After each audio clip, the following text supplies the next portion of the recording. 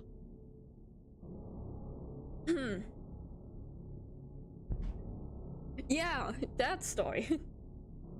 My name is, well, let's say Dan, and I have a freelance job for video game software. Usually I have requests to develop code or actually help develop a game for some people. I received these requests after I unintentionally developed some decent software for a little role-playing game. Anyway, back on topic. The most requested game from my personal friend. Oh wait, you can't see the whole text, can you? Hold on. Yeah, there we go. You cannot see the whole text, there we go. Sorry, chat. After 2 days of boring routine, the package and letter was sent to my address. Package had several dark spots, and so did the letter.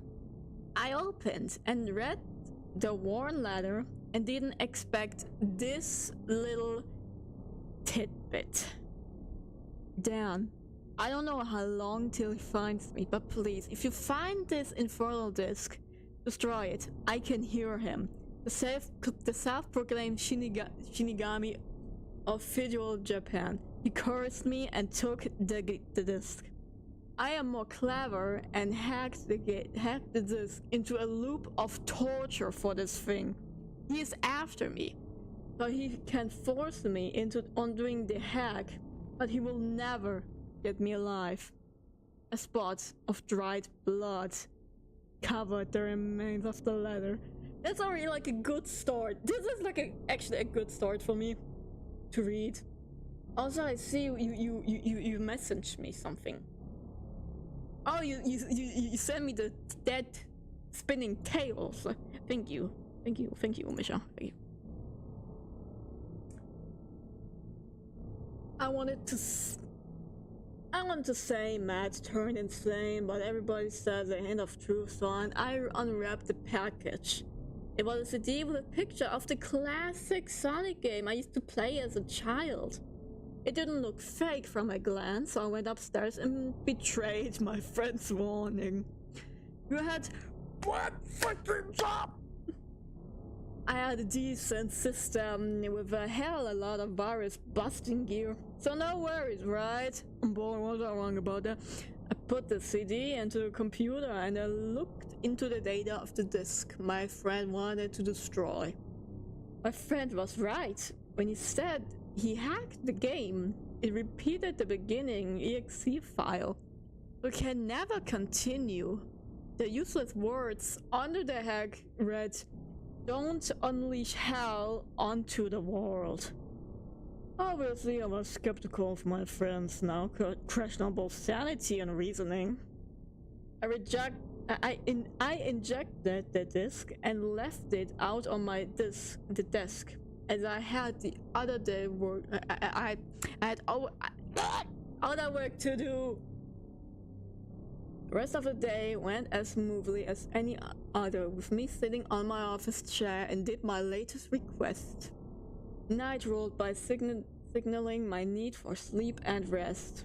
I started to walk to my bed, giving one last glance to the cursed disc. My dream that night was dark, darker and yet darker anyway, than I ever felt. It was like my fear manifested into one focal point and started to torture me. My dream visualized my office room and the ever faint sound of Sonic theme playing in the background. My door rattled and the music got more and more distorted. It all stopped suddenly when I felt a cold chill up my spine. I turned my head toward my computer to see an everlasting blackness of light.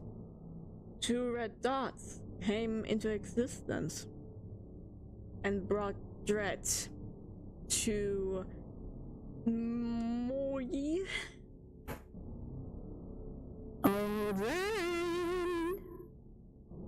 It sang and sinisterly cut at my disparity. The curiosity is getting you. Purify me, play me, so I can play you. A dark laugh echoed through the room. Hold on, maybe I can find the laugh. Hold on. Let me try to find the laugh. Let me try to find the remake laugh. Hold on.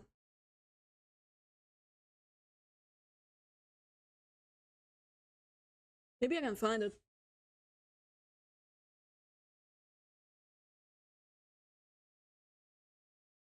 Nothing's coming for some reason? Nope, there it is. Yep, that's the laugh. That's the laugh. That's the laugh. That's the laugh. That's the laugh. That's the laugh. That's the laugh. It delayed itself very harshly. Damn, that scared me for a second.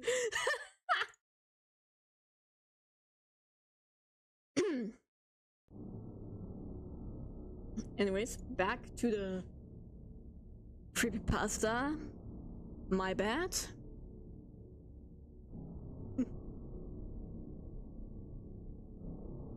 My eyes shut open. No. There we go. Yeah, there it is. A dark laugh echoed through the room, giving me a migraine.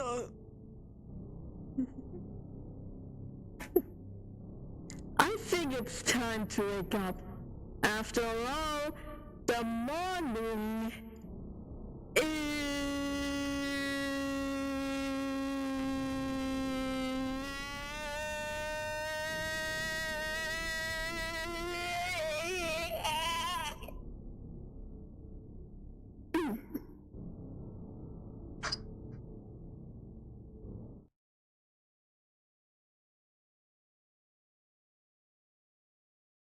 Shut up then.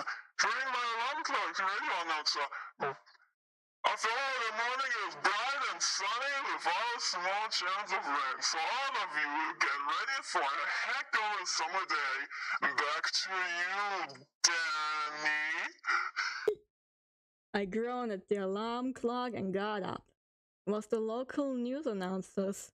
What in the chances the news announcer having a similar name to me? Morning routine played the same check the mail, eat, work on programs, have said, and possibly do actual fun stuff. After checking the mail, which was only bills and a rare letter of mourning, I went to my kitchen.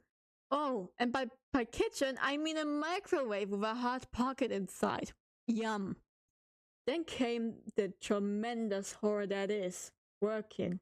It's not a terrible code, this delete a hack. It started fun, never 2 years. While working, my eye lands on the face down on the Sonic disc and felt disturbed for some reason. I'm not a spiritual guy, more of a I'm here now and I don't care about anything supernatural, yet just by looking at the disc I felt extremely nausea or just very uncomfortable. And I felt a weird need to see what the game plays.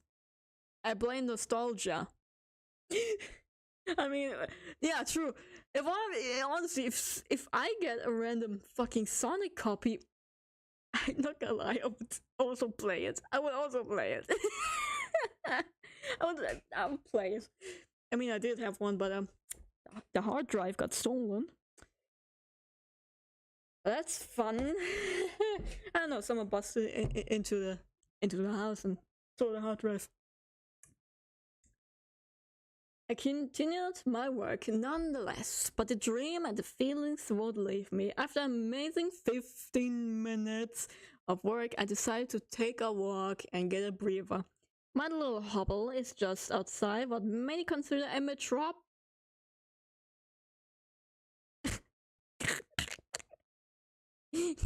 Sonic fan giggling at a word called Metropolis. But the parks are never that far off. my decent enough black shirt and shorts, I jogged around the sidewalks until I felt calm enough to go back. Unlike the minutes in my room, the jog lasted for hours. The amount of time I can do to make a decent program. I felt I'm gonna be honest. I like the story so far. It doesn't focus that much on the XD. It does, but at the same time, we get background to the guy who's like, "Oh yeah, I'm a programmer. I like doing those things. I also know how to keep myself healthy, but at the time I do not because I barely have fucking money. Apparently, that's the stuff I like. To get at least a background of who this character is. That's nice. I need a drink of water. I need a drink of water.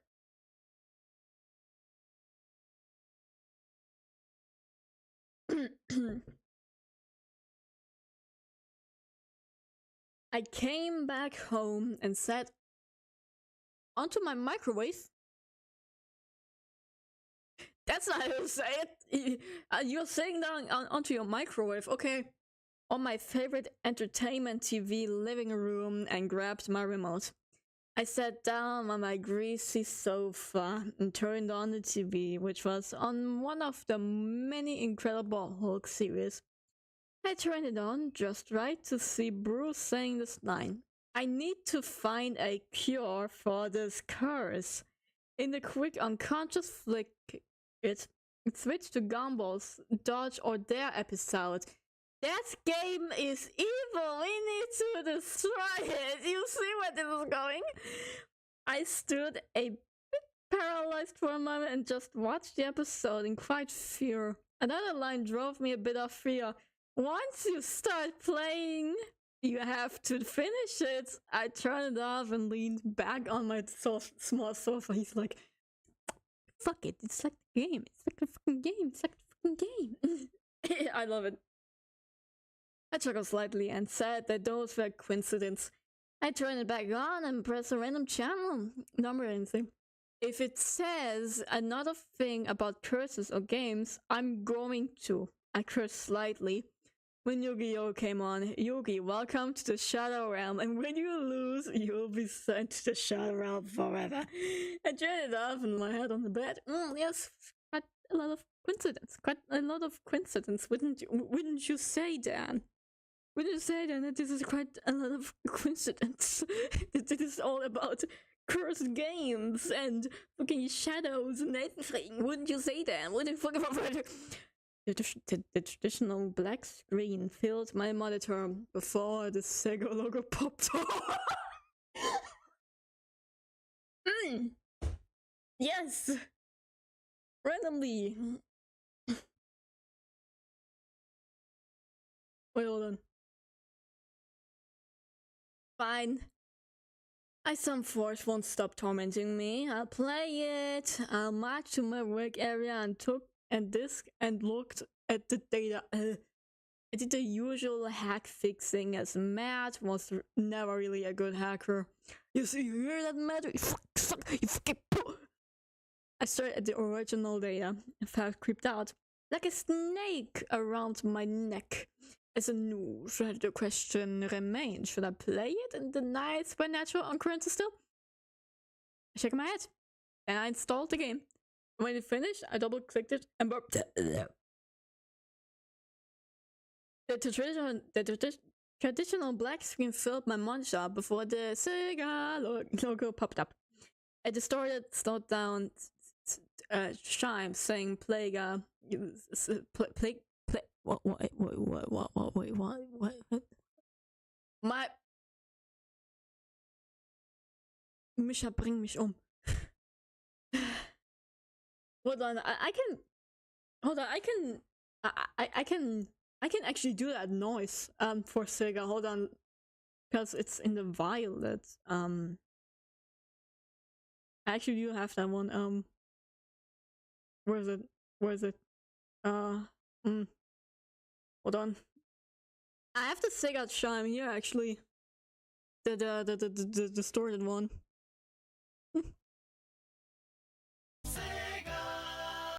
Yeah, there we go. We have the normal one.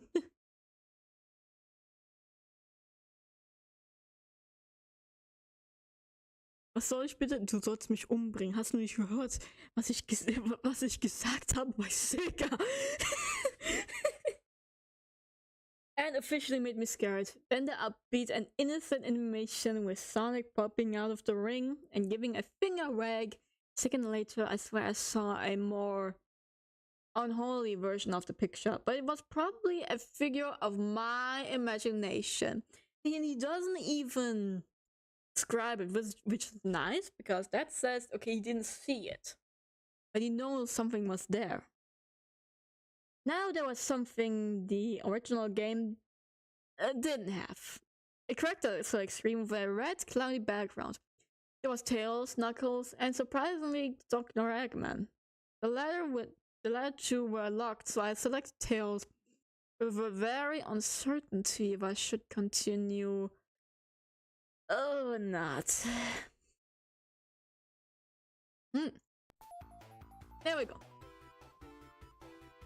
Yay! You missed Green Hill, didn't you? It rose as the sound of static Phaldea. Then the title The Beginning appeared instead of Green Hill Zone. I moved forward Tails for playing through the classic level. Strange thing though is the level had no robots or badniks for classic fans of the show and games. But destroyed decorations of them. So the level was simple, as I knew from the heart. The first of the Eggman was easy. That doctor appeared, but his drill tank had no drill. Only a broken stub. A text box using level text appeared. Tails, Sonic has gone crazy! He killed everything from our robots! To the animals, I barely made it out! Run while you can before he finds you! Eggman drives off into the other direction as I move forward. The end signpost was broken, and when I passed through instead of a stage completed, a simple text appeared. Survived. Appeared with the usual score tally. Next level was called Why? Tell me why ain't nothing but a heartache with the second act of Green Hill Zone again. No enemies could only just strike gets off what remained. I made it. Töte mich. I made it. The last. Ich habe jetzt voll vergessen, wo ich will. The capsule, which wasn't at the last level, was broken, full of animal bones with some scraps of red pixelated meat on them. Final stage of Green Hill Zone is labeled Escape. Instead of the usual map, there was a black sky, and now this could be a program error, but with the last two levels, it's obviously not the case. No enemies, but the presence of metal scraps.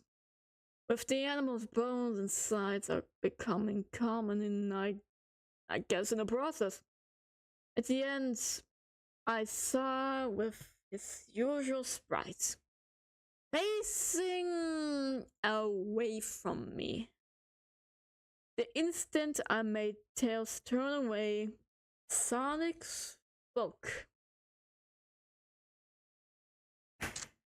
Aw, is my little fox scared? Sonic turned and moved ever so closer to Tails. Let me voice. There's no need for that since your old friend Sonic will make that fear come alive. The game played a deep pixelated laugh. Precisely, this laugh. As Sonic jumped backwards at an appropriate distance. Goddamn, ich muss die ganze Zeit switchen. Ich muss die ganze Zeit switchen hier. Ey. Ich muss die ganze Zeit switchen mit den Voices. Now then, let my game begin. Sonic said as a pretty big health bar appears on the right corner of my screen. Oh, fuck, boss battle, maniac. Let's go. It made me shiver as his health bar was named Sonic.exe the Shinigami.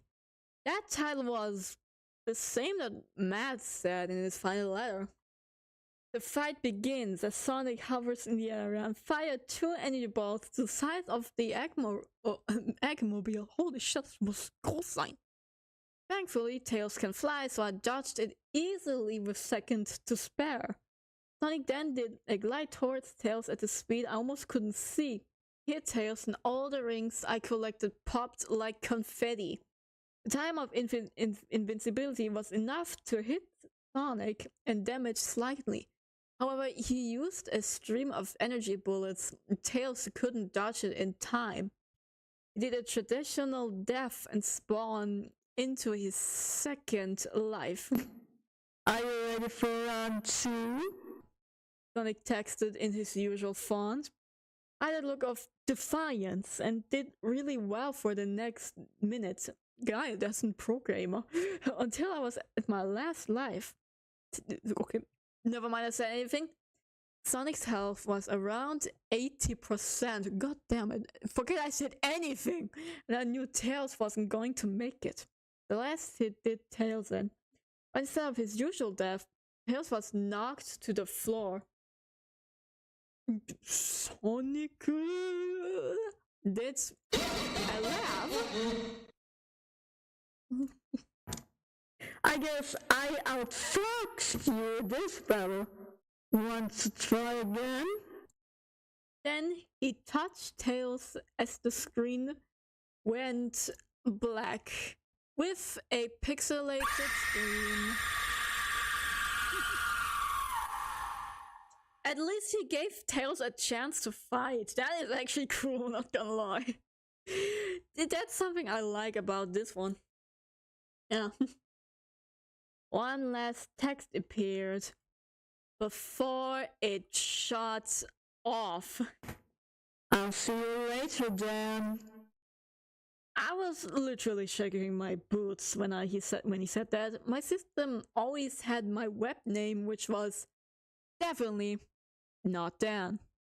I was also extremely confused on why my computer suddenly shut off like it did. Or how it does sometimes when I play Sonic Frontiers.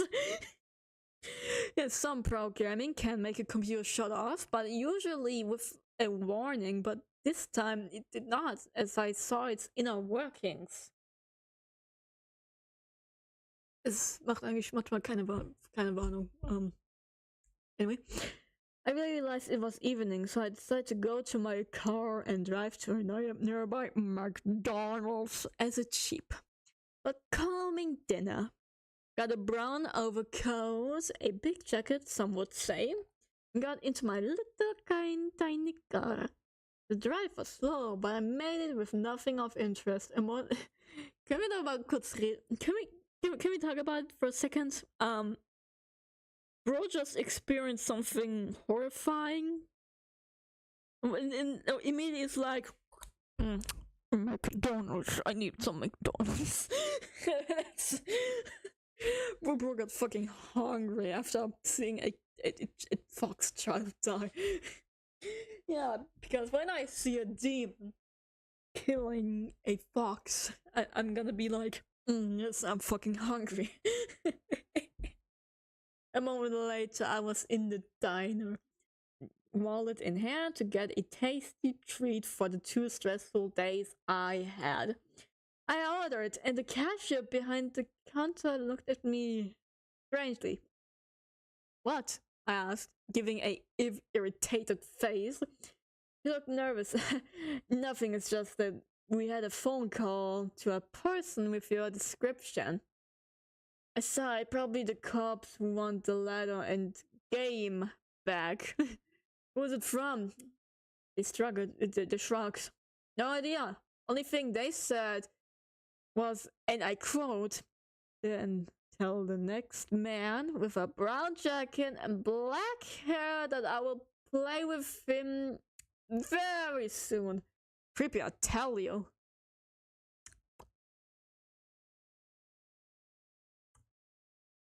X hat anscheinend ein fucking Telefon. I paused as the world wanted to stop around me. I now believe that Sonic's imposter is either a relay hacker or a fucking demon. I love the line. It's either a relay hacker or a fucking demon. I just stayed silent as I paid my food and sat on one of the many tables in the McDonald's. I had my burger, fries, and drank my shake with paranoia that he's watching me right now. I drove back, so he's aware now. That's nice. I drove back to my home and someone still slept despite what happened. My dream was something out of a horror movie. I was in total darkness, and the sound of footsteps and small metal tapping kept me alert. If you don't know, that's clearly Sonic's footsteps that he does. I walked along the unknown floor and my feet felt cold from my fear of inmate demise. Then I saw those red lights, but know what or who they are. It was the Sonic imposter. Dun, dun, dun, dun, dun, dun, dun. Dun, dun, dun. And he was watching with me, almost foreseeable smile. What are you? I asked with cowardice so tangible. You could grab it. The imposter did a fucking loud laugh. Give me a second. Hold on. There we go.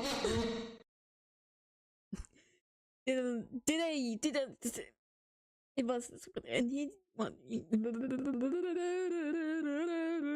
ich bin wieder versprungen. Oder mein Kopf kann nicht mehr. I'm sorry. The imposter did a loud laugh. I think you know, but the real question is, what do you know about me? I was so confused by his statement. What do you mean by that? He chuckled. I think about it for a while. Now, before we end then, this, let's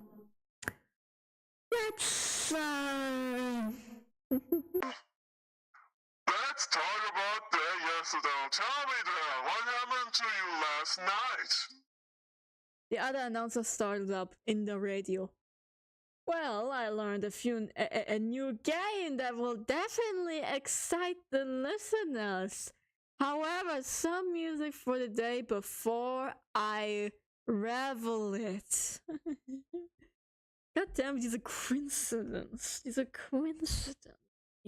coincidence is ironically, isn't it? I think this isn't even like, some would say this is bad, but honestly, I like the coincidence. The consequences, like, oh yeah, this is happening, and this is happening. Oh yeah, this is going to happen too. The consequences, I love it. Oh.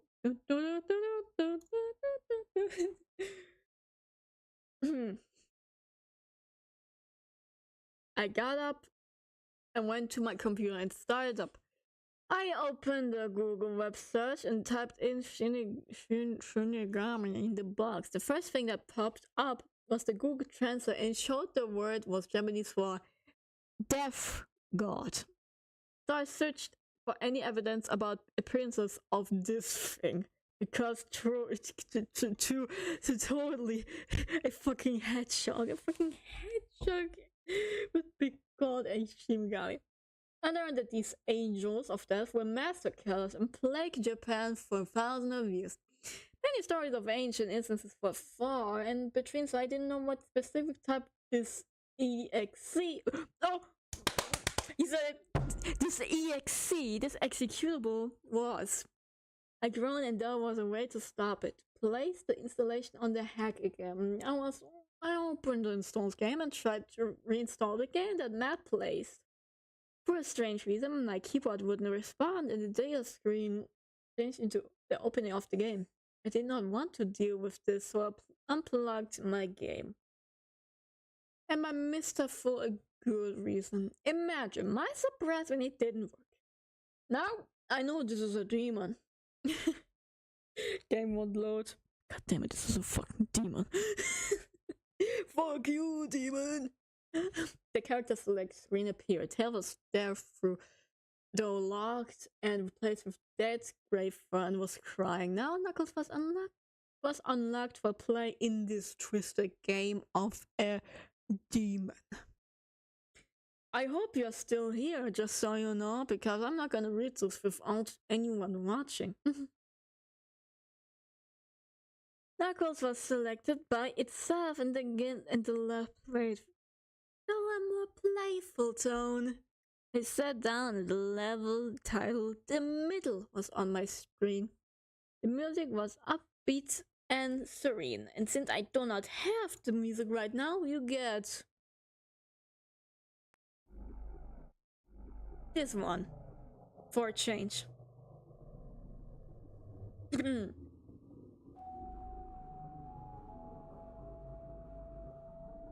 The level is similar to Angel Island, the starting of Knuckles petting a small animal that was scared as fuck. Knuckles had a text displayed. Don't worry, I'll protect you as much as I always protected this place. The rabbit ran off as I played Knuckles through the island. There was enemies this time, along with substantial rings. The bad things were things like a caterpillar or buzz bomber, but they weren't attacking Knuckles. It was like they had other things to worry about, like that demon.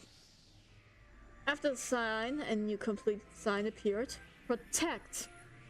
It felt fitting since seeing Knuckles trying to protect Angel Island and its inhabitants. The second level was titled Judgment. It was also Angel Island, but only the ending had a difference. It was Eggman, who was even more frantic. Was in his egg movie and it looked significantly damaged. Knuckles, that thing is definitely not Sonic. You need to evacuate and leave. It just arrived my last badnik and my fucking wife that I'm missing. So run before he finds you. Eggman flyer off as Knuckles completed the level. The last stone of Angel Island, named Heroism. I was surprised to see Knuckles near the Master Emeralds, waiting. Soon, Sonic appears in the EXE form. I was wondering when you will show up. Knuckles said in his box, "You killed so many animals of friends. Can't let you live, you monster. The Master Emerald shows my strength to beat you. Behold, the power of my tribe." The emerald gave a bright flash and Knuckles was now super. Why is the music like that? The music is a little bit weird. EXE, of course, laughed. Please, you ran out of time. Now then, let's play. EXE's health bar appeared, but it stayed the same from Tails' fight with him. Oh, now that's interesting. The demon fired bolt, boss fight, like and then he fucking beat Knuckles. Like I said, you ran out of time. It's just like my motto, isn't it? So many things to play with, so little time. Wouldn't you agree, Dan? A snap sounded is heard as it faded to black. A text appeared. Won't you try one last time? The character select screen appeared and it showed Knuckles fur in his super form, but he's locked. The last one was Eggman and it showed my chances are slim. The last was played. The music was now static. One word was on the screen, or let's say 2 words. The end. Eggman was near his Eggmobile, clearly broken, and he was left to walk very slowly. Was in the mystic ruins for some strange reason, and his face showed panic. Soon Sonic appeared, and was walking very slowly to Eggman. I floored the right arrow key as Eggman jetted, but then the music started. A dark, twisted melody of insanity as Sonic was slowly hovering towards Eggman. Eggman was soon tackled as a text bound appears you. Found you, Aggie. A loud chomp sounded as the screen turned black. Then a sentence appeared like a quote. There are no gods in this world, but me, the devil. Sonic was on the screen in a non-pixelated form. The demon moved towards my screen and pressed against it. The glass stretched like wrapping paper as I jumped out of my chair and took the still stuck door. I heard the glass breaking and turned around, and my computer was normal again. It was on a website, and with no option, I looked at the website. It was actually 2 websites cut in a perfect half. One was a story about a Shinigami that was sealed underground in a spirit stone by Buddhist monks. The other was the grand opening of Sega's HQ in Japan, which is fucking lovely because this reminds me kind of Needle Mouse. I made the connection. Building was built right on top of this demon and was unleashed. The computer turned off, and I see 2 terrifying red dots on the reflection. I turned around to see him, the Shinigami who took the form of Sonic. I was finished. I almost saved myself from this thing. The demon walks towards me and leans forward. With a menacing smile, he leans behind my ear. I'm your god now. Then grabs me by the fucking throat and lifts me up. I don't want to die, I yelled in fear and panic as the demon looked at me playfully. Oh, I'm not going to kill you. For a price, of course. I looked at him with fear and fucking confusion. What? The demon, of course. Fucking laughed because EXE really likes to fucking laugh, doesn't he? Really likes to fucking laugh, doesn't he?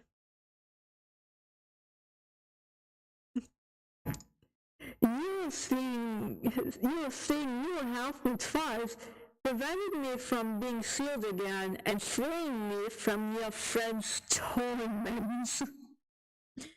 The demon's clawed finger lifts my chin up. So I'll give you an ultimatum.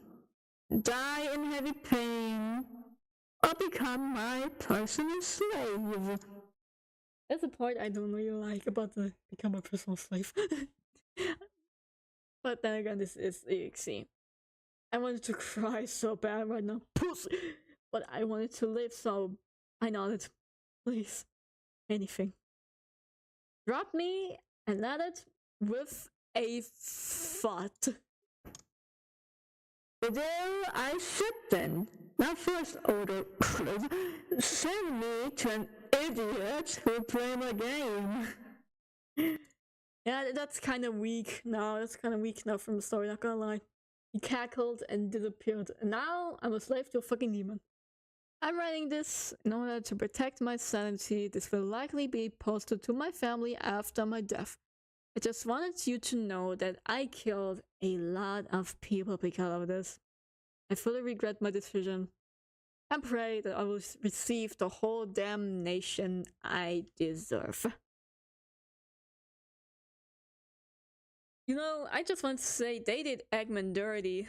Tails and Knuckles managed to deal some good damage, while Eggman only ran away and got caught and eaten. To be honest, but still, to be honest, yeah, I must say, the story had potential. It was good, but then the ending. I mean, I loved the fact that he was making a false attack, kind of, where you could hear, yeah, the glass is shattering. You could see him going almost through the fucking monitor, and then only for Dan to be like, holy shit, the sound stops. And then to like a wiki for both things. Honestly, the appearance would have been great behind Dan. And I know EXC's thing is, you know, he wants to enslave humanity and stuff. That's the whole lore about X. But I feel like the author had no idea how to end it off really properly, at least not in sentences. But I would say I fucking love this. I fucking love this story. It is way better than I expected. So, Mysterious Jester, wherever you are,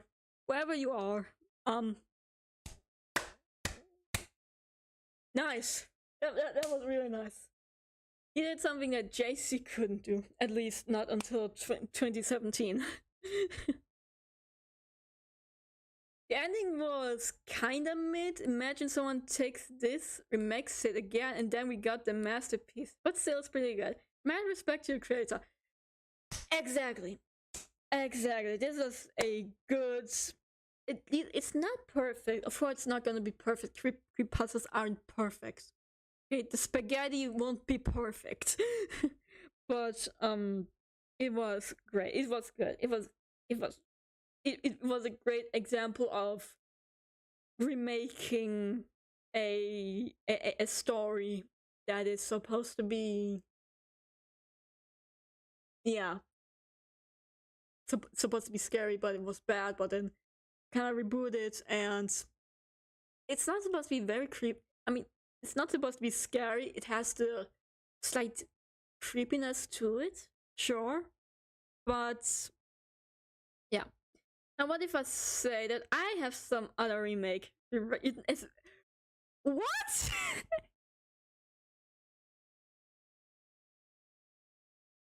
Casual? Casual. You have. So first of all, you have a friend that made Lord X on Character AI, and you have made a rewritten story? Okay, so you didn't write one, but you imagined one. Is that it? Is that it? You didn't write it, but you imagined one? Is that it?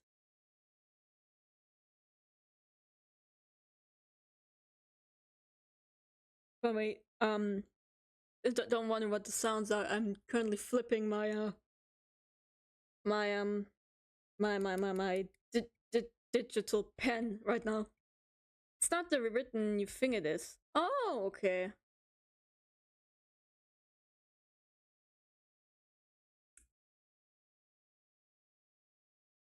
I mean, care to explain. I am now interested. I am not interested. You got my you got my full attention. You got my full attention now. Let me start from the beginning. Now we're gonna put up some music.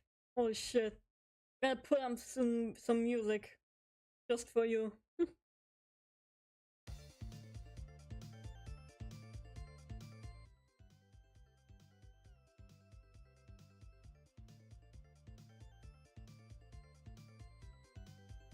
You have all of the attention.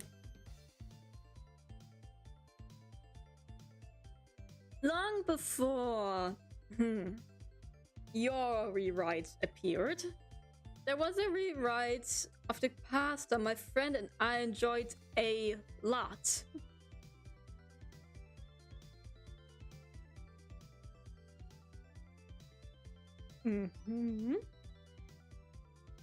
I'm actually like I'm a little giggly right now. I'm literally smirking and giggling. Honestly, it was something like official remake of oh yeah, that one. It was something like the official remake, but because I'll be honest, I'm gonna do a whole reading of the 2017 version one day. It will kill my throat, by the way. But yeah, go on. I have attention. Well, it means of quality and length. Right, that was very long. It was very long.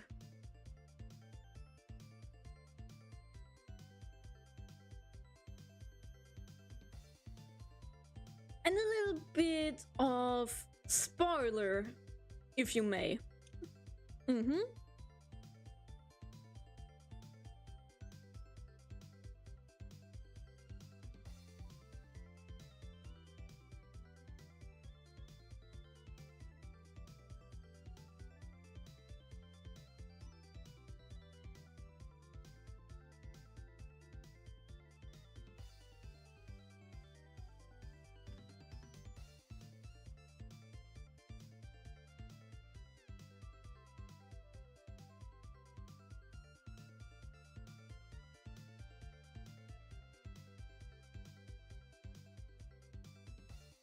In that rewrite, X was sort of someone else than just someone who wanted to capture humanity.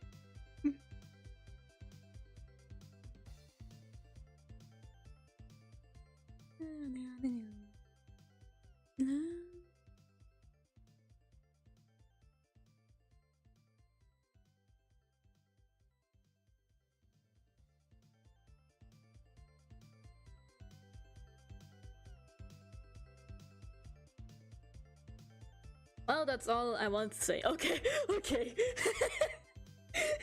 I was like, okay, we're getting full lore, but no, that's all you wanted to say. That's fine. I'm intrigued. The rewrite was made by someone named Classic Sonic. If Iro. Ah, okay.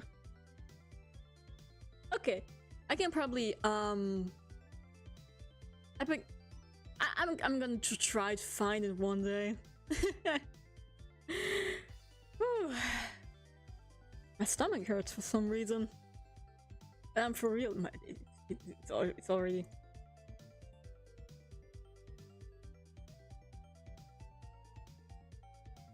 My stomach hurts, for fuck's sake. My stomach hurts. Okay, just mind you, it's big. Buddy, I've been reading books that have like 500 pages. Maybe even gruesome in some details. Nice. We love Kesha, you're talking about... You're talking towards a person who loves drawing gore. And another person in this chat who also loves drawing gore. A little bit too much as well. Don't you, Rainbow? Don't you, Rainbow?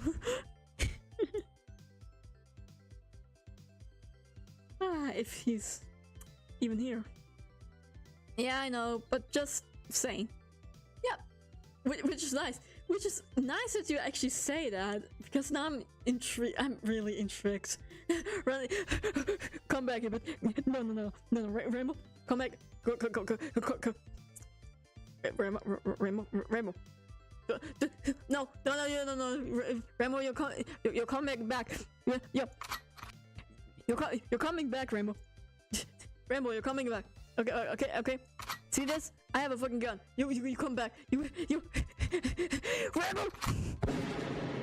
You believe me? No choice. I have I have gunned you down. You left me no choice. I have gunned down your neck, your leg. I mean, not neck, leg. You are now forced. Yeah, and to be sure that you don't run off, let me just take care of your arms. 1, 2, and just in case your foot. There we go. There are 8 chapters at least. Health. Yeah. 8 chapters, that's okay. Now, What the heck? yeah, there we go. Now. How is it already 69? 16:09. It is 16:09 right now.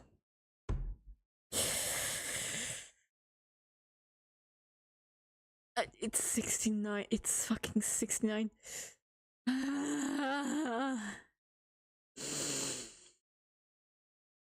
It's 69. It's 16:09 right now.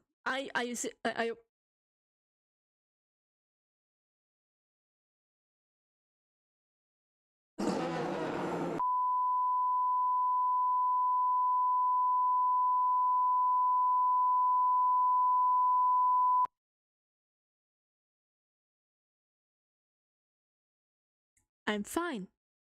I'm fine. I'm fine. I'm not even kidding when I say I feel lightheaded. Oh boy. Oh this fucking image. Yeah, we're going. Yeah, we're going over to this one. We're going over to this one. Yep. We're going to this one. How long is this one?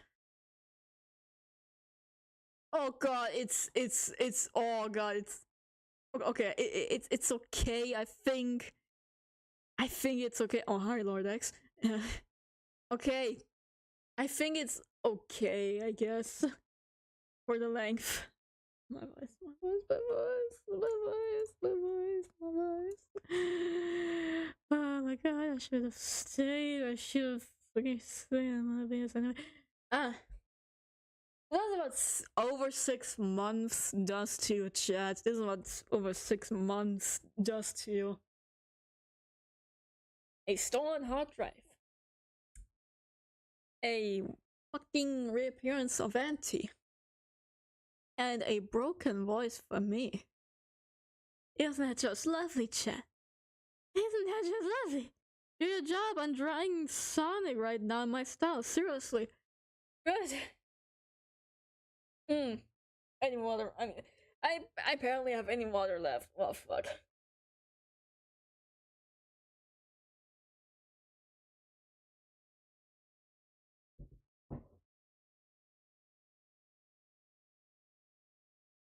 Okay. Okay. So we're gonna. So we're gonna do this. Yep. We're gonna do this.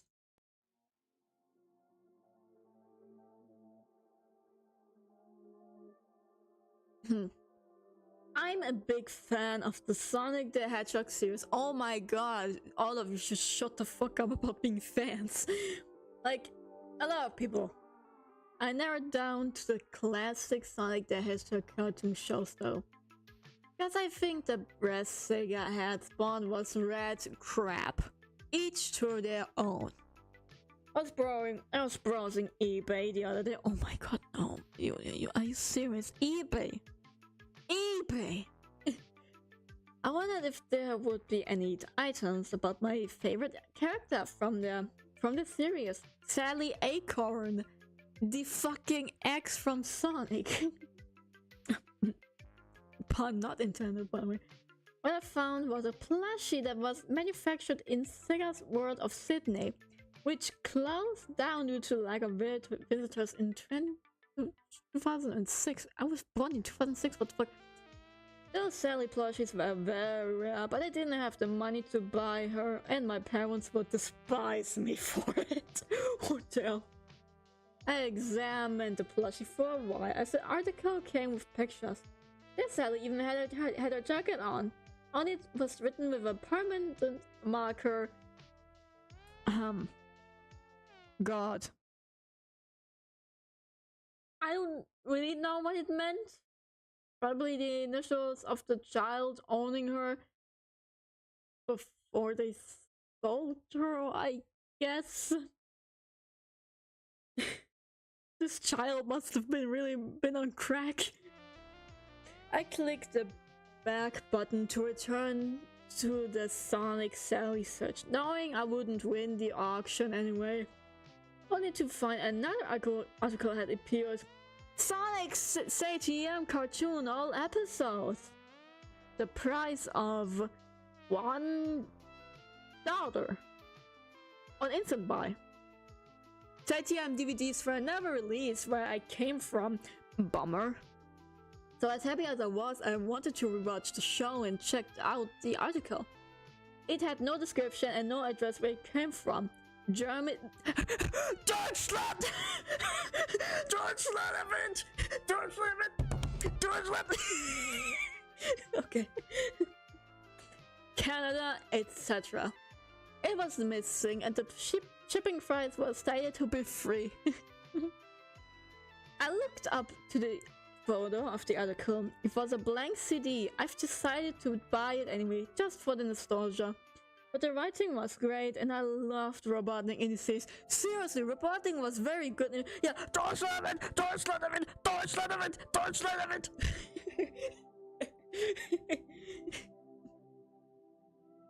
Telex is now property of the Deutsche Bundesstaat. Well, it all started when the mail arrived. It arrived the next morning. Oddly, it was Sunday. Bro, are you sure you have bought this on eBay and not Amazon? I was happy to receive the episodes and immediately put the blank CD into my laptop. Starting the DVD, sadly, the DVD didn't start, but it offered me to show the file, so I opened up the folder and saw a Sally EXE application. I was confused of it being EXE and started it anyway. Indeed, it was playing a CTM episode. The episode, Hooked on Sonics, began. The episode started all normal along with the intro. No blur or anything, but the sad thing that my computer blue screened when the kissing scene of Sonic and Sally started. Yeah, they kissed a lot. They kissed fucking a lot back then. Yeah. Sonic is getting bitches. Sonic is getting bitches.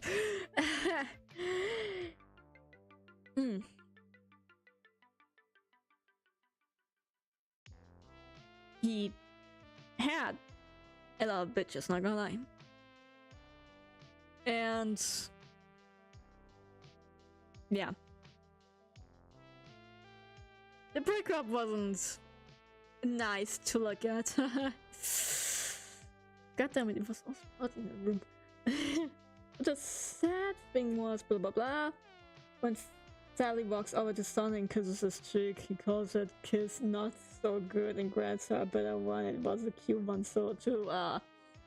The computer rebooted and I took out the CD as I thought it malfunctioned and threw it away. I could have asked the person to give me my money back, but I can keep the $1 I gave him. I mean, it's just $1. Sure, it's just $1, but you know, it doesn't have a fucking demon inside of it. No, it doesn't have a Shinigami in it. Actually, no, EXE is not a demon. He's best described as a demon from ourselves, but he's a galactic horse. I continued to normally browse the internet, speak to friends on Skype and all. Nothing was wrong until when I was watching a random YouTube video. My cursor, the white arrow in case you don't know. Bitch, I know what the fucking cursor is. Tried to completely space out. I disconnected my mouse, but the cursor continued to trash out. Suddenly, it came to a stop, and I carried on, ignoring what had happened. Soon, I found myself downloading a ROM for Sonic the Hedgehog.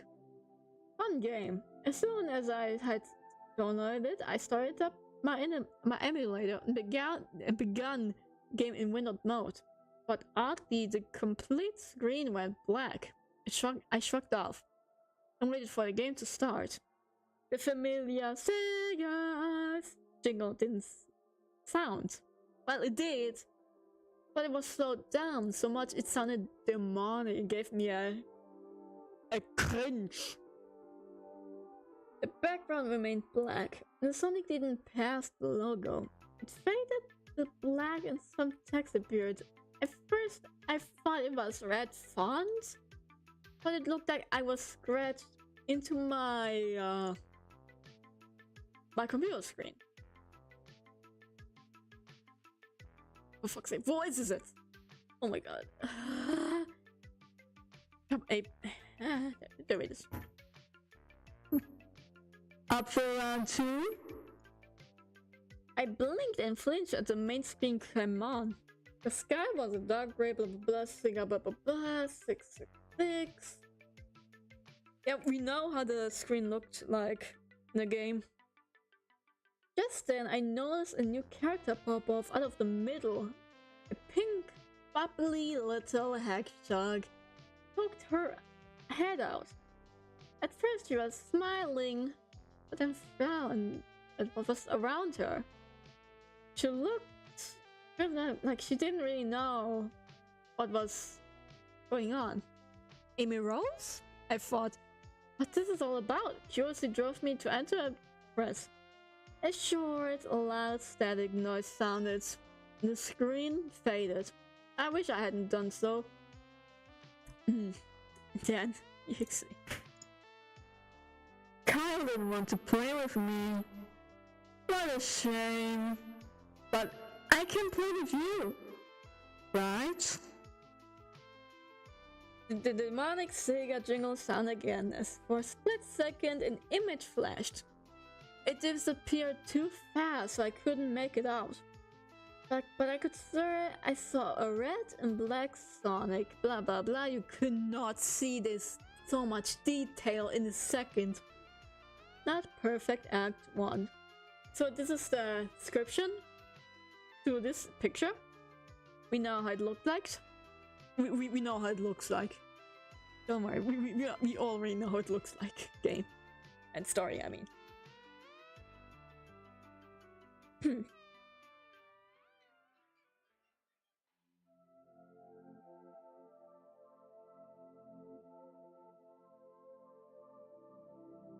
I'll be honest. I have not played the original game. But I will. But only for round 3. I will only play it for round 3. This will be fun. You know, playing the classics for round 3. This will be fun. Soon the title screen appeared again. Knuckles and Tails. Oh wait, there it is. No. So she goes into special zone. Okay. Just as I thought, I teleport back. A loud shriek sounded, and the image of this demonic Sonic continued to flash over the screen. I kept hearing no, and loud cries of agony and pain, which abruptly ended with more static for a split moment before the screen cut to black. And now we get like scene 4 Dream. Yeah, this one looks. I like this one. It's a little bit out of place, but it looks nice compared to the actual game. Kind and fair. The stage was blank now, and the background was a drowned-sounding slow version of the Green Hill Zone. It nearly made me gag. Why? Why did it make you gag? Sus.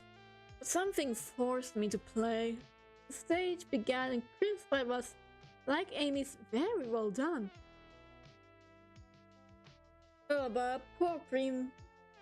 It sounded the music out of sync, which scared me. Suddenly Cream crashed into a wall of spikes. A loud splat sounded, which didn't even sound like it would belong in a 16-bit game. Poor Cream was torn in shreds. Blood drifted, but the image flashed again. As soon as the title screen appeared as expected, I was back on the title screen and Cream appeared with Amy. She did look scared, but the other eye was, how do I put it? Droopy, dead, and a black goo. Her eyes were over her face. Now instead of the back of her head, her coloring scheme changed from brown and orange to a very dark purple and red. Her dress was a dull gray. Time for the third character, and oh god, I did not want to cry and weep when I saw Sally Acorn.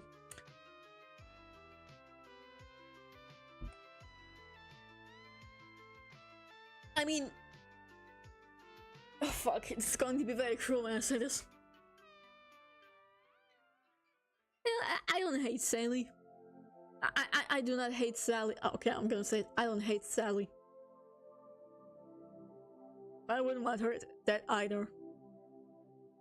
I think I have to say it before she fucking kills me the next day.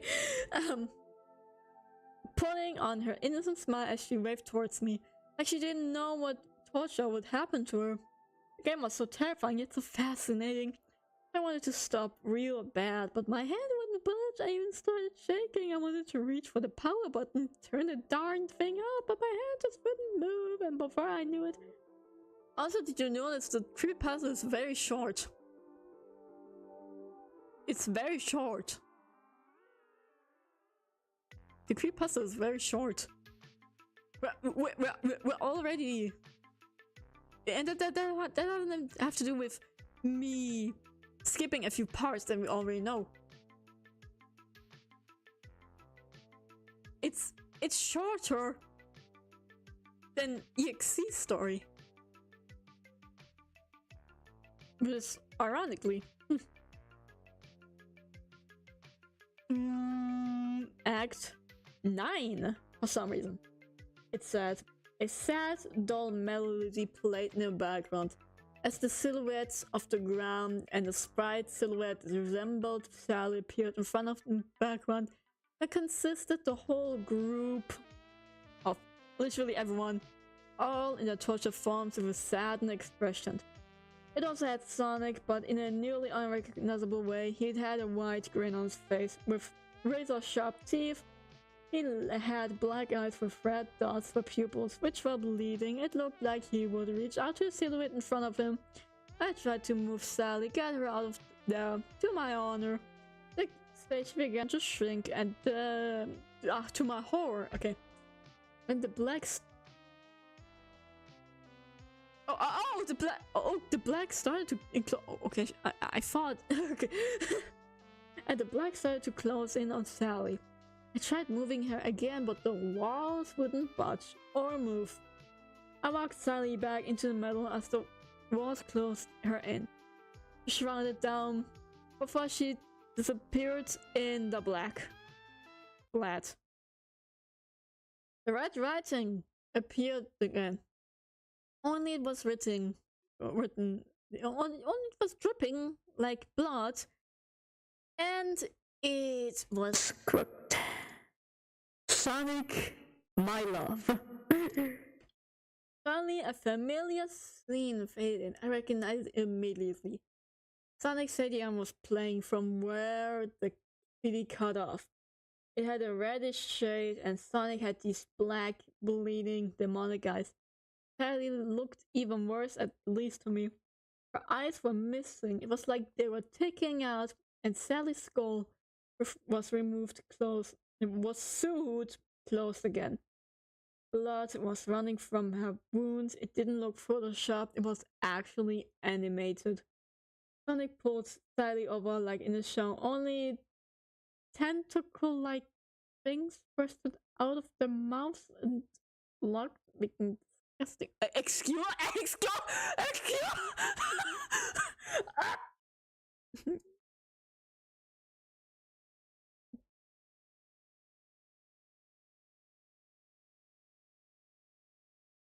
didn't know we're gonna read hentai.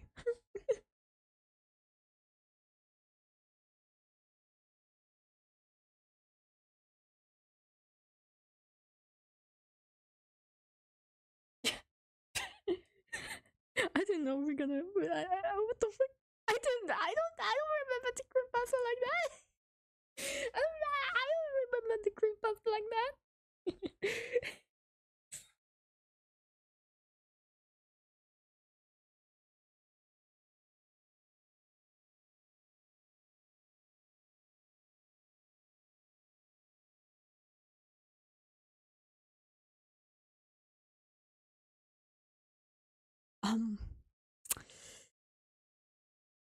um. Good thing that we got the jump scare in the. Imagine. The thing is, multiplayer, PewDiePie, and everyone else played the game version. I feel like Crimson was also like at that point, like, nah, I'm gonna put in a jump scare, not some hentai shit. What the fuck? What the fuck? What the fuck?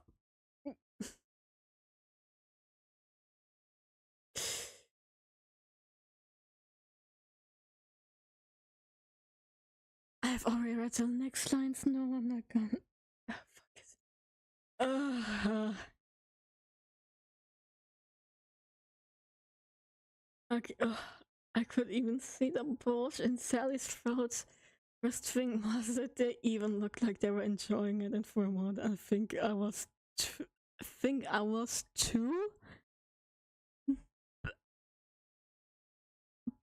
Bitch!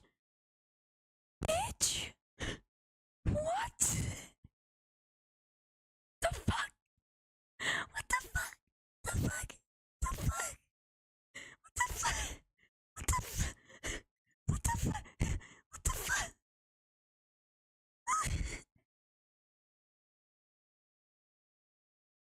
Bitch! What?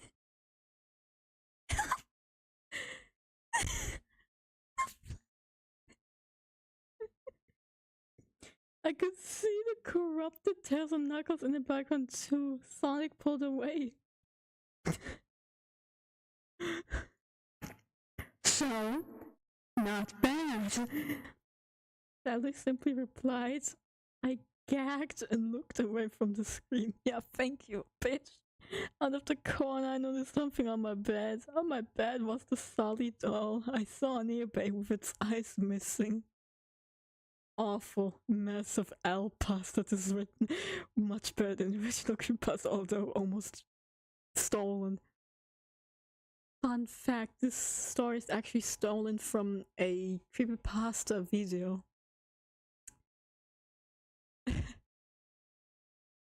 Dude, getting your bag into this bed. Okay, what bed?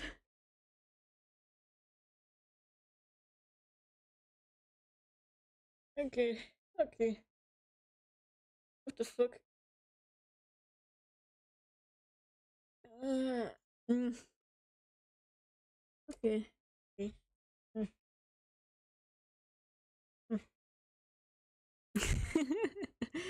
Nein, ich mach's nicht mal, I need... I need...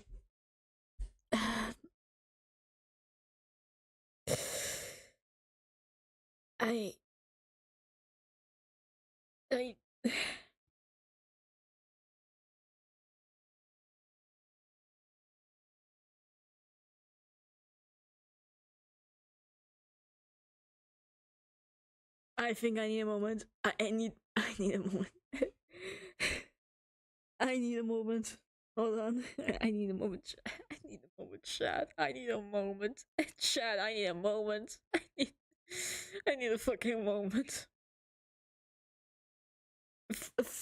5 minute break. Okay, 5 minute break. I can't.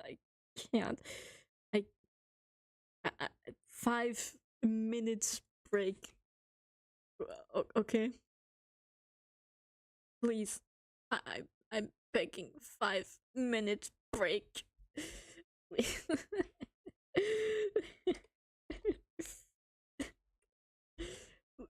need a 5-minute break. I need a 5-minute break. I'll be back, chat. I'll be back.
You can't run, you're too slow.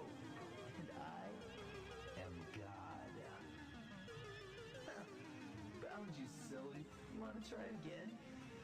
Get ready for round 2. But this time, when you lose, your soul will belong to me.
Alright. Oh, no, damn it. We're gonna continue. Well, I have to continue because she couldn't do it. I'll continue with the next story. We're gonna go away from this one. Now. Let's shut the fuck up, Spotify. The next one we'll be looking at is Jeff the Killer. And personally, well, from an opinion from me and Violet, Jeff the Killer is by far the worst creepypasta to have ever existed. Also, introduction, I almost forgot. You know what said me? Auntie, just Auntie, just say Auntie.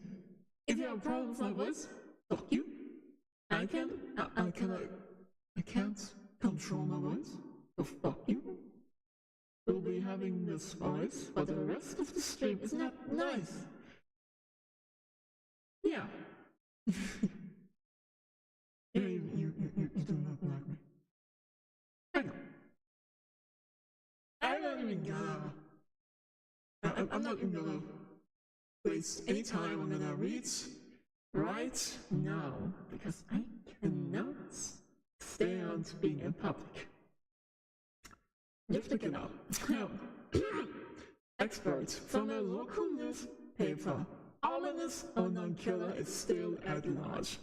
After weeks of unexplained murders, the ominous unknown killer is still on the rise. After little evidence has been found, a young boy states that his wife survives one of the killer's attacks and bravely tells his story. I had a bad dream and I woke up in the middle of the night, says the boy. I saw that for some reason the window was open, even though I remember it being closed before I went to bed. I got up and shouted once more. Once more. No fucking child would say once more. No fucking child would say once more. Afterwards, no fucking child would say afterwards, I simply crawled under my covers and tried to go back to sleep. That's when I heard a strange feeling, like someone was watching me. I looked up and nearly jumped out of my bed. There, in the literal light illuminating. Those are big words for a fucking child. That's not a child. Between my curtains were a pair of two eyes. These were regular eyes. They were dark, ominous eyes. No fucking child has that vocabulary. Those are big words for a fucking child. They were bloody and black and just plain out terrified me. That's when I saw his mouth. A long, horrendous smile that made every hair on my body stand up. The figure stood there, watching me. Finally, what seemed like forever, he said it, in simple phrase, but said, only a madman could speak. He says, he said, hold on. Go to sleep.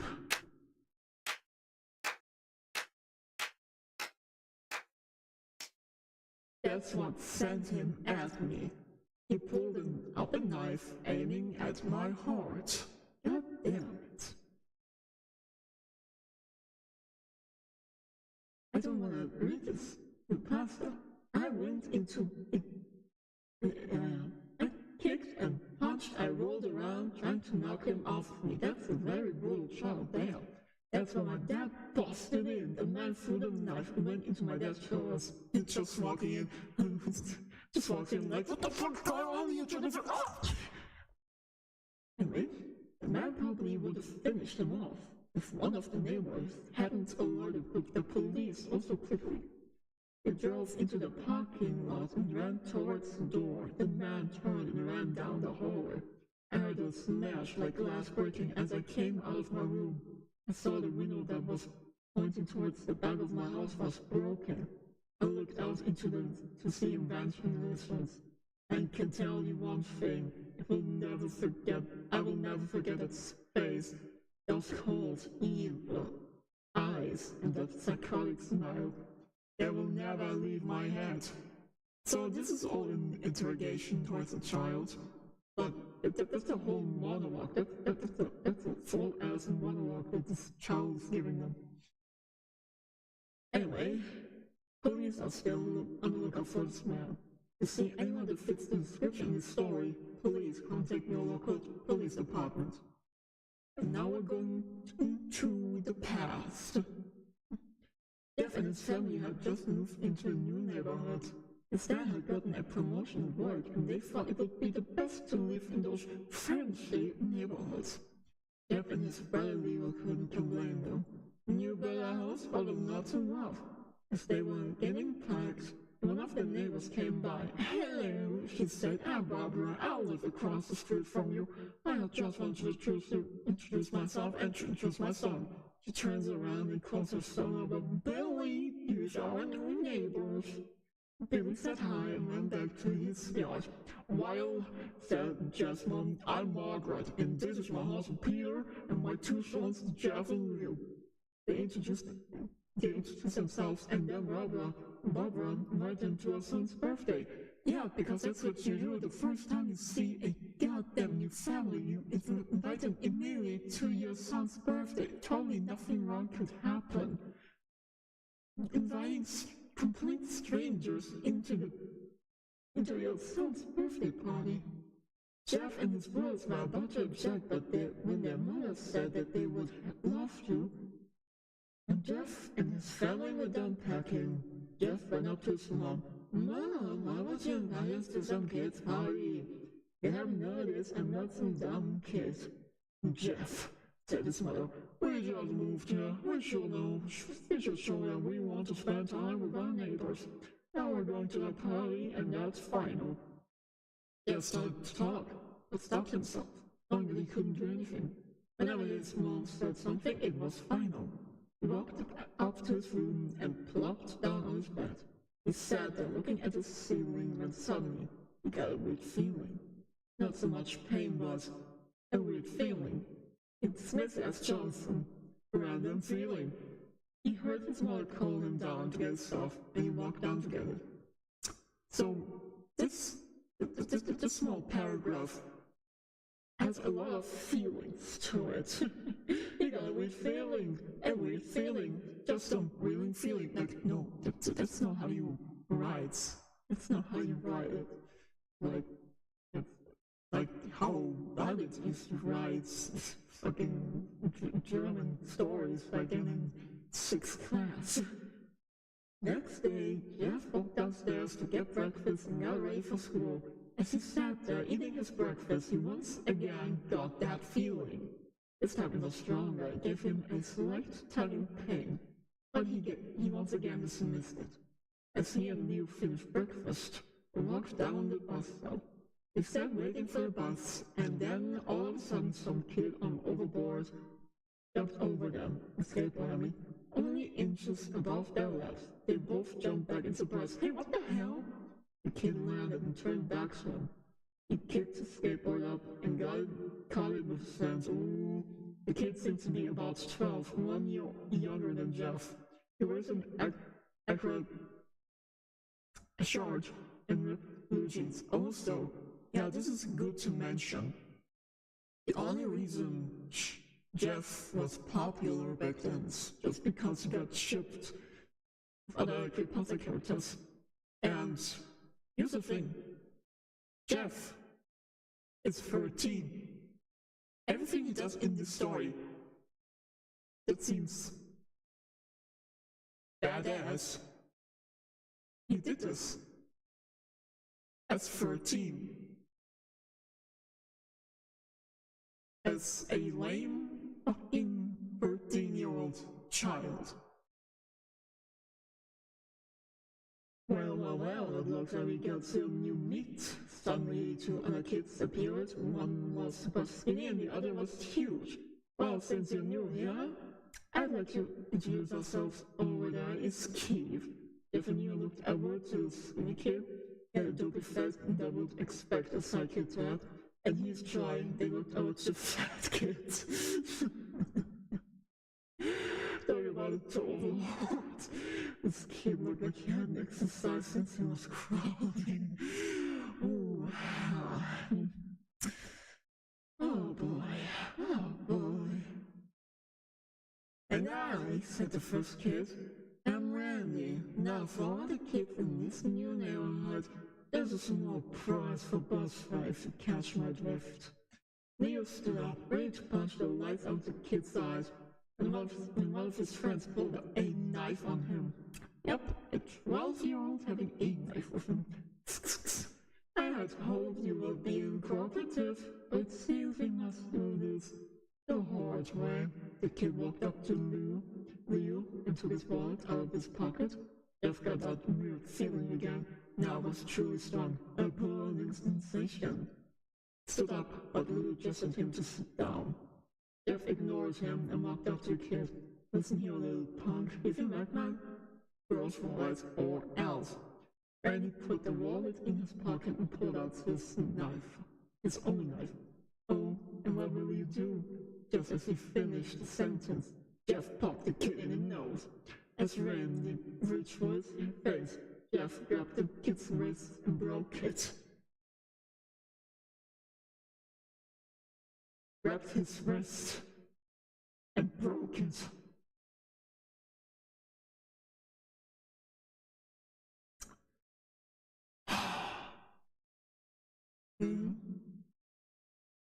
Yep, I truly love this instant rain outside. It's not just it's starting to storm outside now. Damn! Randy screamed and Jeff grabbed the knife from his hand. Try and Keith rushed Jeff, but Jeff was too quick. He threw Randy to the ground. Keith lashed out at him, but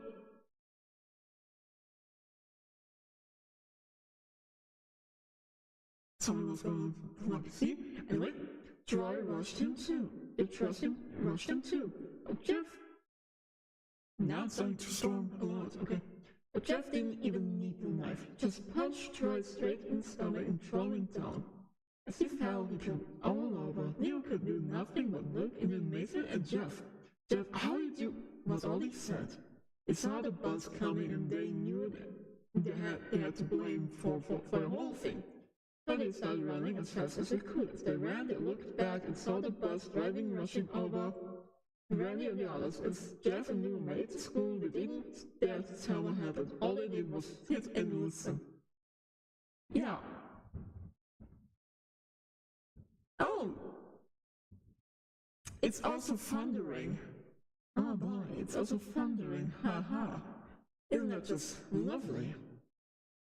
It was something scary as he got that feeling he felt powerful. It was the urge to just hurt someone. He didn't like how it sounded, but he couldn't help himself. Damn it, I can't even concentrate for so. I felt that strange feeling go away and stay away for the entire day of school. Even as he walked home, which the whole thing near the bus stop. Now. You don't need now. And now he probably wouldn't be taking the bus anymore. Felt happy. When he got home, his parents asked him how his day was. And he said in a somewhat ominous noise, "It was a wonderful day." Next morning, he heard a knock at his front door. He walked down to find 2 police officers at the door. His mother looking back at him with an angry look. "Jeff, these officers tell me that you attacked 3 kids. That it wasn't regular fighting and they were stabbed, son. Stabbed, son!" Jeff's gaze fell to the floor, showing his mother that it was true. "Mom, they were the ones who pulled the knife on you." "Sean," said one of the cops, "we found 3 kids, 2 stabs, 1 having a bruise on his stomach, and we have witnesses proving that you fled the scene. Now what does this tell us?" Jeff knew it was no use. It was no... Hold on. Hold on. Jeff knew. Jeff knew. Jeff knew that it was... No, it was just... No way! And it was just like this. It just was... Like this. Just like this, okay? It was just like this. "Son, go home, call down your brother." Jeff couldn't do it. And it was he who beat up all the kids. It was me. I was the one who beat up the kids. Leo tried to hold me back, but he couldn't stop me. The cop looked at his partner and they both nodded. "Well, kid, looks like you were in juvie." Looked like a whole year in juvie.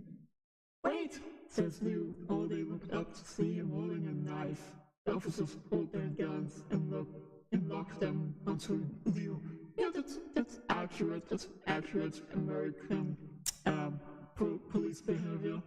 And I'm not even kidding. That's just fuck you, Earth. It was me. I beat up those little punks. Mr. Max proved it. He lifted up his sleeve to reveal. Oh no, he cut. Oh no, cut himself. "Son, just put the knife down," said the officer. Leo held up the knife and dropped it to the ground. Put his hands up and walked over to the cops. Leo, it was me. I did it." Jeff had tears running down his face. Poor bro, trying to take the blame from me. "No, take me away. Take him away." Jeff's mother put her hands on his shoulders. "Jeff, please, you don't have to lie. We know you can stop." Jeff watched helplessly as the cop car speeds off. Yeah, they're just speeding. You see? Typical American. With Leo inside, a few minutes later, Jeff stepped pulled into the driveway, seeing Jeff's face and knowing something was wrong. Son, what is it? Jeff couldn't answer. His vocal cords were strained from crying. Then Jeff's mother walked his father inside the brick. The bad news to him as Jeff stepped in the driveway. After an hour or so, Jeff walked up into the house, seeing that his parents were both shocked, sad, and disappointed. He couldn't look at them. He couldn't see how they thought of Leo when it was all his fault.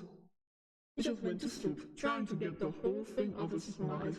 2 days went by with no word from Leo and JDC. No friends to hang out with, nothing but sadness in Leo. That is until Saturday, when Jeff is woken up by his mother with a happy, sunshiny face. Jeff, it's the day. Oh wait, it's mother. Jeff, it's the day. She said as she opened up the curtain to let light flood into his room. What's today? Asked Jeff as he stirs awake. Why, it's Isabella's birthday party. Was now fully awake. Oh, you're joking, right? You expect me to go to some new kid's party after... There was a long pause. Jeff, we both know what happened. I think this party will be a good thing that brightens up the past days. Now get dressed. Jeff's mother walked out of the room and downstairs to get ready herself. He found himself to get up. He picked out a random shirt and pair of jeans and walked downstairs. He saw his mother and father all dressed up. Mother in a dress and his father in a suit. He thought, why won't they ever wear such fancy clothes to a kid's party? Son, is that all you're going to wear? His mother pushed down the feeling to yell at him. He smiled. No,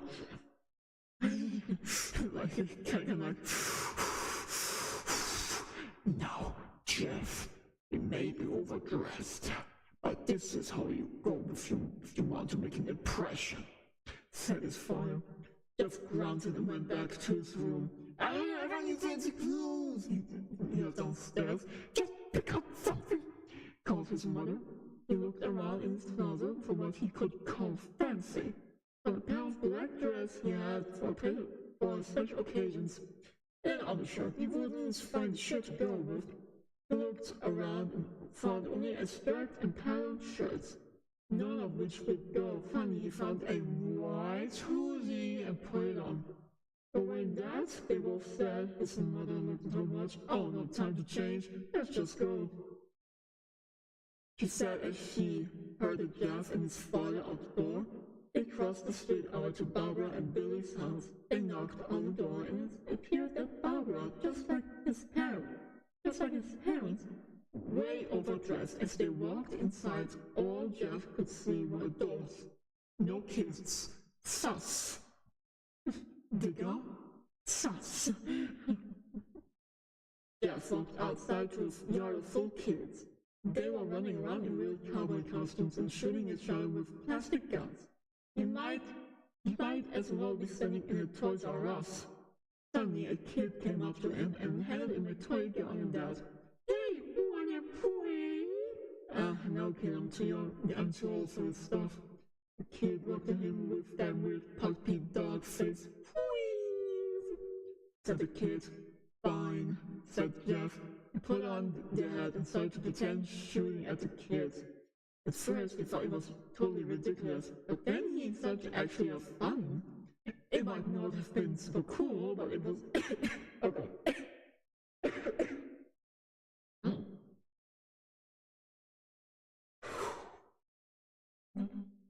No, we're not going to do that.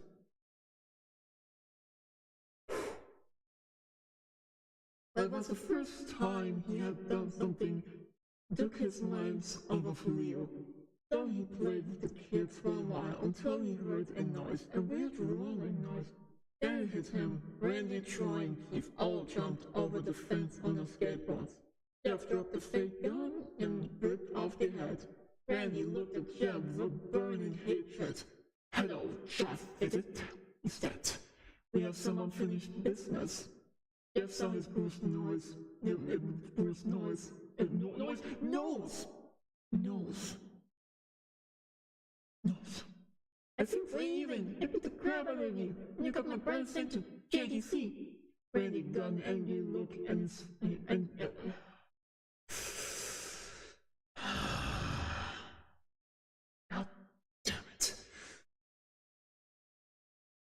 no, I don't go for even. I go for winning. We may have kicked our asses that one day, but not today. It's instead that Randy rushed at Jeff, they both fell to the ground. And Randy pushed Jeff in the nose, and Jeff got him by the ears. Okay. I have an idea for this fight. I have an idea for this fight. I have an idea for this fight. Hold on. I have an idea what we could play for this fight. Just saying.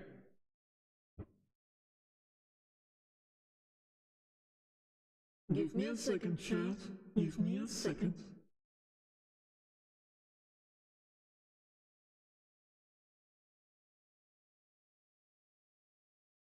Are we gonna... Here we go. That should be good. Now where is it?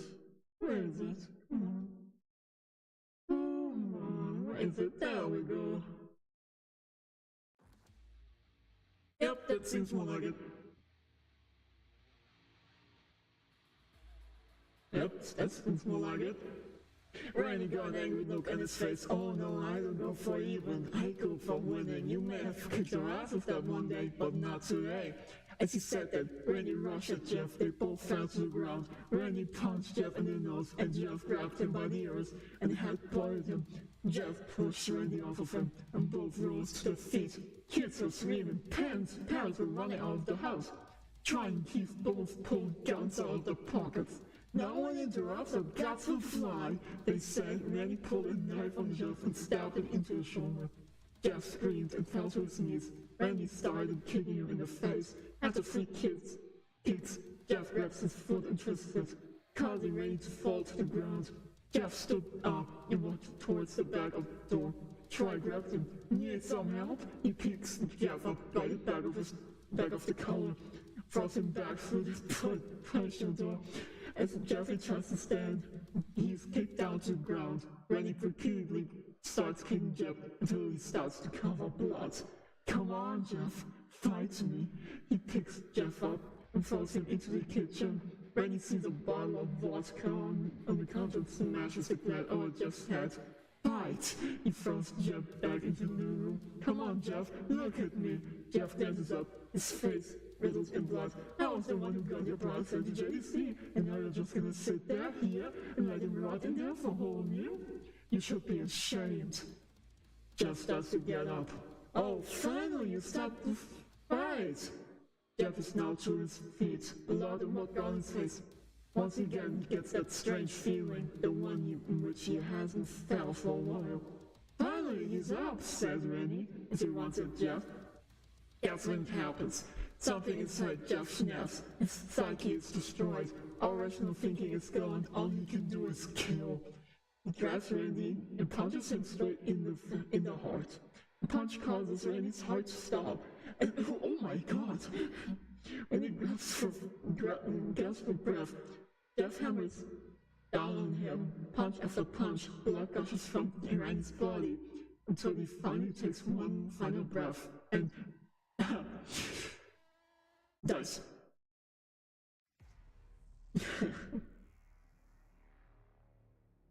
Everyone is looking at Jeff now. The parents, the crying kids, even Troy and Keith.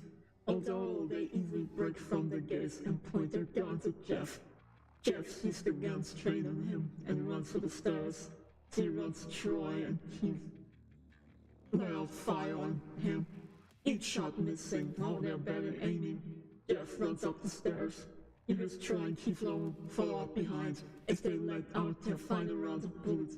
Jeff ducks into the bathroom, grabs the towel rack and rips it off, while Troy and Keith raise their knives ready.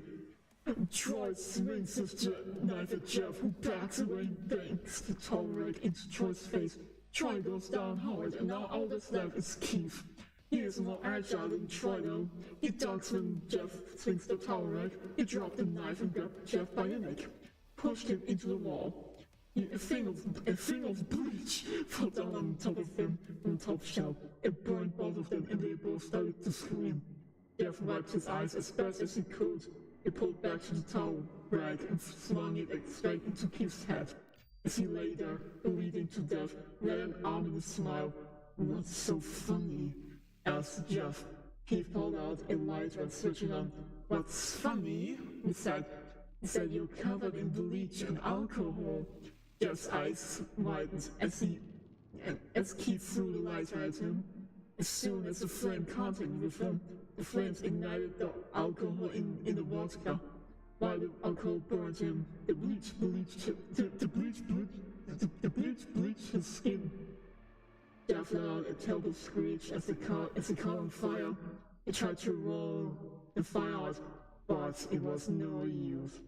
The alcohol had made him a bulky inferno. He ran down the hall and fell down the stairs. Everybody started screaming as they saw Jeff, now a man on fire, drop to the ground nearly dead. The last thing Jeff saw was his mother and the other parents trying to extinguish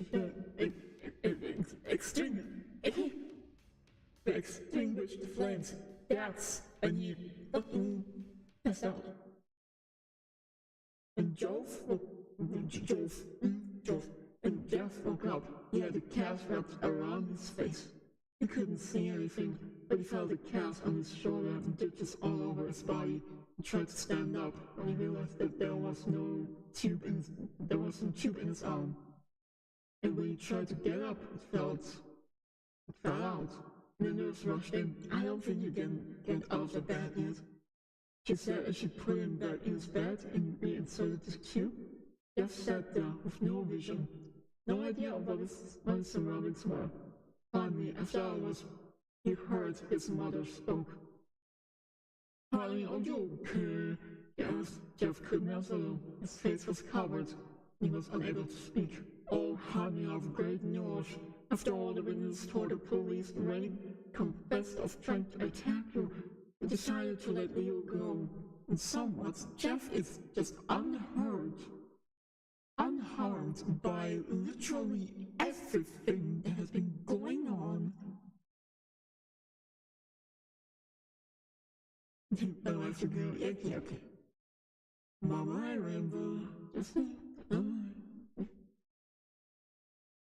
This made Jeff almost balled up, stopping halfway, remembering the tube coming out of his arm. He'll be out by tomorrow, and then you two will be together again. Jeff's mother hugs Jeff and says their goodbyes. Next couple of weeks, by those where Jeff was visited by his family. Then came the day when his bandages were to be removed, and was for all there to see it. What he looks like. As the darkness unwrapped the bandages from Jeff's face, everyone was on the edge of their seats. They waited until the last bandage, moving the cover over his face, was almost removed. "Let's hope for the best," said the doctor. He quickly pulls the cloth, letting the rest fall from his face. Jeff's mother screams at the sight of his face. Leo and Jeff stare, awe is stuck in his face. What happened to my face?" Jeff said. He rushed out of the bed, ran to the bathroom, looked in the mirror and saw the colors of the sisters. His face, it's horrible. His lips were burned into a deep shade of red. His face was turned into a pure white color. His hair sank from brown to black for some reason. It doesn't make sense. He slowly put his hand to his face. It had a sort of leathery feel to it. He looked back at his family, then back at the mirror. "Jeff," said Leo, "it's not that bad. It's not that bad. It's perfect." His family was equally surprised. Jeff started laughing uncontrollably. His parents noticed his left eye and terrible twitching. Jeff, are you okay?" "Okay, I've never felt more happy.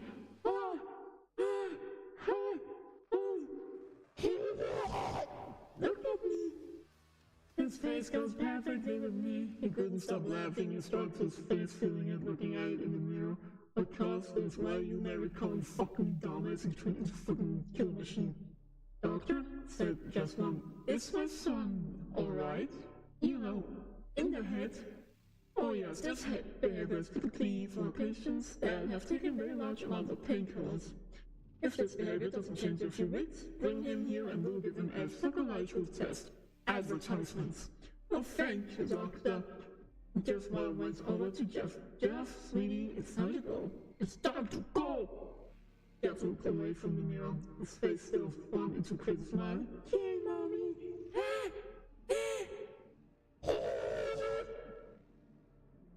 Mother took him by the shoulder and took him to get his clothes. This is what came in, said the lady at the desk. Jeff's mom looked down to see the black dress pants, the white hoodie her son wore. Now they were clean off blood and not stitched together. Jeff's mother led him to his room and made him put his clothes on. Then they left, not knowing that this was their final day of life. Later that day, Jeff's mother walked to her son from the bathroom, saw as the son was crying. He slowly walked over to where it was. When she looked in the bathroom, she saw a horrendous sight. Jeff had taken a knife and carved a smile onto his cheeks. Jeff, what are you doing? Asked his mother. Jeff looked at his mother. I couldn't keep smiling, Mammy. If we take it for a while, then I can smile forever. Jeff's mother noticed the eyes, wrinked and black. Jeff, your eyes. His eyes were seemingly never closing. I couldn't see my face. I got tired of my eyes started to close. I burned out my eyelids. This bitch's gonna die in 3 days. I could forever see myself, my new face. His mother started to slowly back away, seeing that her son was saying, That's right, Mommy. Aren't I beautiful? You're eating your son, she said. Yes, well, let me go get Daddy so he can see your face. He ran into the room and shook Jeff's dad from asleep. Honey, get the gun, She stopped, and she saw Jeff in the doorway, holding a knife. Mommy, you lied. I'm sorry, I couldn't resist. That's the last thing I hear. As Jeff rushes down with the knife, getting both of them, even though he's fucking 13. His brother Leo woke up and started by some noise. Didn't hear anything else. He just shut his eyes and tried to go back to sleep. As he was on the border of slumber, he got the strangest feeling that someone was watching him. He looked up before Jeff's hand covered his mouth. So he raised the knife and plunged it into Leo. Leo thrashed here and there, trying to escape Jeff's grip. And then... Jeff said, Just go to sleep. You gotta be shitting me. Yep, that's the story. Now, let's say what was the worst. Let's see. This was the stream. What do we give it? A rating? Who picked the scoop out of 10? It wasn't creepy, it was short, it was badly written. And just a reminder, they were kids. Jeff was 13. You goddamn stupid fucking kid! Yep, that's how I feel. That's how I feel. Now I better end the stream as soon as possible because I can feel the brat is trying to get back in control. So I hope that any of you out there have a fantastic day. And we're gonna rate this story as the worst creepypasta ever. The second one being the Sadly the EXE creepypasta. I'm not sure if I'm gonna do another one of these, at least Violet doing these streams, I guess. So yeah, the next one will be about 2017 remake of Sonic.exe. But I have nothing more to say. I don't want to say any more thing because I'm not Violet. I'm not your little cutie. I'm not your little cutie, folks. So expect nothing more. Alright? This was the strangest fucking stream to ever have. And I'll see you perhaps never again. Goodbye.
And Auntie, I really hope you haven't like done anything weird. You don't? Okay, good. Because you just cannot keep up with your fat ass yourself. That was just so empty. You're very empty doing this. I know that we're currently having a stressful time, but you know, put up a nice smile for us. Just put up a nice smile for me, okay? Whatever you say.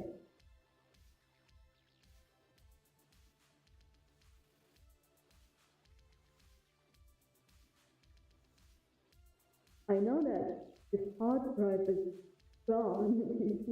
You have a busted down window, but everything's going to be okay. It's alright, so everything's going to be alright.